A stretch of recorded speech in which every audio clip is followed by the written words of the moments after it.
Bueno, buenos días, buenas tardes, buenas noches, dependiendo del horario que estén viendo este video. Mi nombre es Valentina Coldati y junto con mis colegas que pertenecemos a la primera cátedra de farmacología del agua, vamos a hablar hoy del tratamiento de gota. Bien, primero vamos a hablar de los objetivos de esta clase.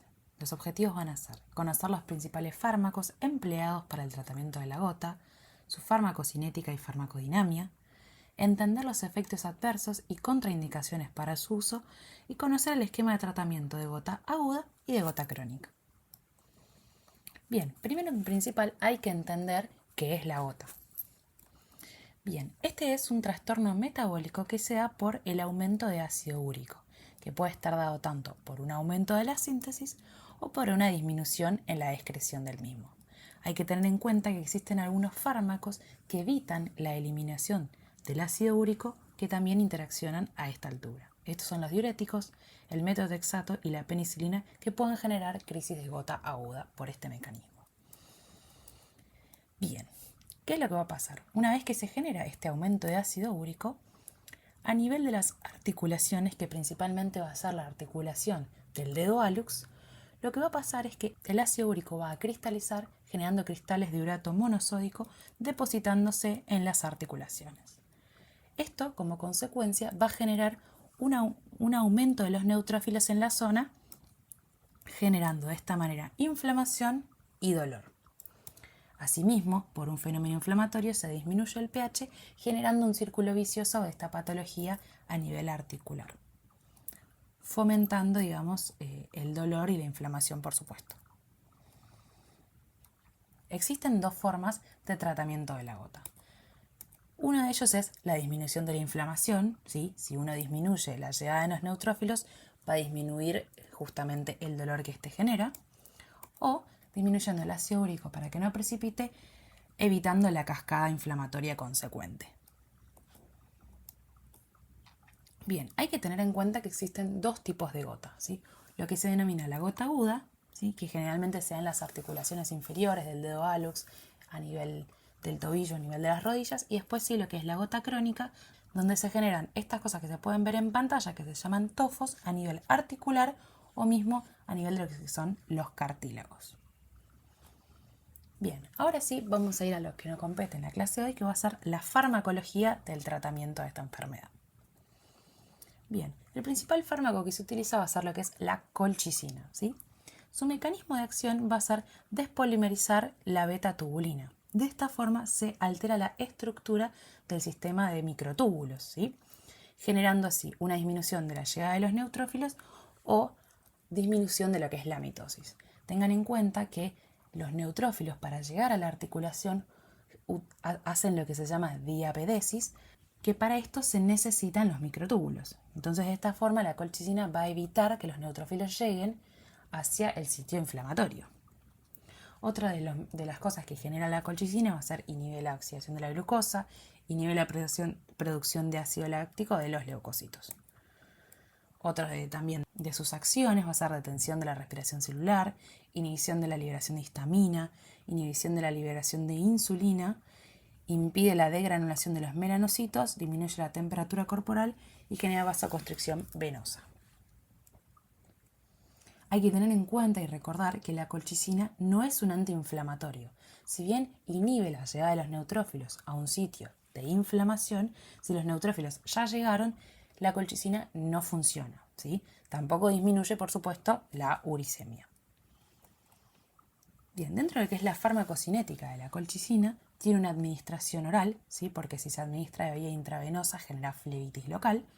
Tiene una distribución unida a proteínas plasmáticas en un 40 o 50%, un metabolismo hepático, ¿sí? Por el CYP3A4, también con circuito enterohepático y tiene tanto excreción renal como hepática.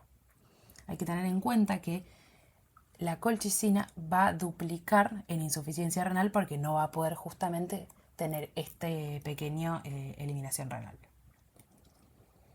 Bien, dentro de los efectos adversos, recuerden que hay que pensarlos desde su mecanismo de acción, que va a ser despolimerizar la beta-tubulina, ¿sí? Entonces, podemos dividirlos como siempre en frecuentes y graves.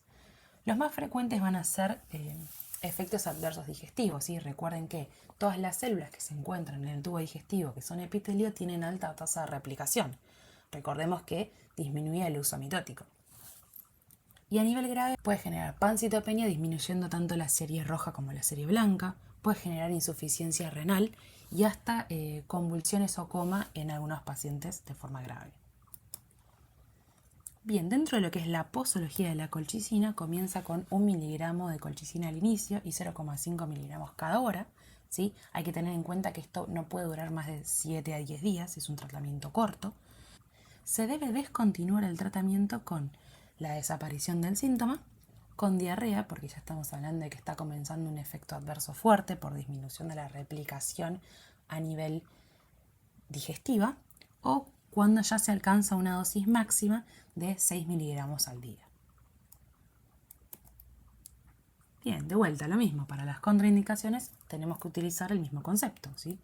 Va a ser pacientes que estén embarazadas, pacientes que tengan insuficiencia hepática o insuficiencia renal, porque recordemos que secreta por ambos mecanismos, ¿sí? Pacientes que tengan problemas digestivos y pacientes que tengan alteraciones en la piel, sí, recordemos que la piel también es uno de los órganos con alta tasa mitótica. Ahora vamos a recordar un poco cómo era el metabolismo de las purinas, por donde surge justamente el ácido úrico, ¿sí? La adenosina se va a metabolizar a hipoxantina y junto con la guanina ambas dos se van a metabolizar a xantina y ácido úrico, siendo estas dos últimas reacciones realizadas por la enzima xantina oxidasa. Bien, y aquí es donde entran los inhibidores de la xantina oxidasa, tanto el allopurinol como el febuxostat. Su mecanismo de acción es que van a ser análogos de la hipoxantina. De esta forma van a inhibir a la xantina oxidasa porque actúa como sustrato, por lo que disminuye la síntesis de ácido úrico y aumenta la excreción urinaria tanto de xantina como de hipoxantina. Hay que tener en cuenta que el febuxostat se utiliza en pacientes que no toleran el allopurinol. Dentro de lo que es la farmacocinética de las inhibidores de la xantina oxidasa, tienen una administración oral, ¿sí? Una distribución que no se une a proteínas, un metabolismo activo a nivel hepático, con su metabolito activo el oxopurinol, y una excreción renal. Hay que tener en cuenta que la vida media del allopurinol es de 1 a 2 horas y del oxopurinol es de 18 a 30 horas. Dentro entonces de las acciones de los inhibidores de la xantina oxidasa va a ser prevenir los ataques agudos, genera disolución de los tofos, previene la artritis gotosa crónica, evita la nefropatía úrica con justamente la precipitación de ácido úrico. Pero dentro de sus efectos adversos genera hipersensibilidad, intolerancia digestiva, leucopenia, leucocitosis, trombocitopenia, ictericia transitoria y precipitación renal de los inhibidores de la xantina oxidasa. Por eso la forma de tratar esto es pedirle al paciente que se hidrate mucho. Bien, esto tiene un efecto secundario muy importante, ¿sí? Lo que va a generar es un aumento de ataques agudos por la movilización de cristales de urato. Es decir, si yo disminuyo el ácido úrico en sangre, los cristales de urato van a movilizarse hacia sangre y por ende depositar en otra articulación, generando una crisis de gota aguda. Por ende, cuando se utiliza el allopurinol debe asociarse sí o sí con colchicina. Bien, otros de los fármacos que vamos a charlar en la clase de hoy van a ser los úricos, el Probenecid y el Lesinurad, pero recordemos que el Probenecid es el único que se encuentra en Argentina actualmente. Lo que va a hacer, los úricos van a aumentar la tasa de excreción del mismo. Normalmente el ácido úrico es reabsorbido por la célula renal a través del canal que se llama URAT1. Los úricos lo que van a hacer es inhibir este canal, por ende el ácido úrico se va a excretar con el resto de la orina. Bien, su farmacocinética y los efectos adversos van a ser: su farmacocinética es una administración oral con una amplia distribución, un metabolismo hepático y una excreción renal normal. Hay que tener en cuenta que tiene una cinética no lineal. Recordemos lo que era cinética no lineal a nivel de lo que era todo lo que es el primer parcial de fármaco. Y sus efectos adversos van a ser digestivos y a nivel de rash cutáneo. tener en cuenta que por su excreción renal está contraindicado en pacientes que tengan un clearance de creatinina menor a 50 mililitros por minuto.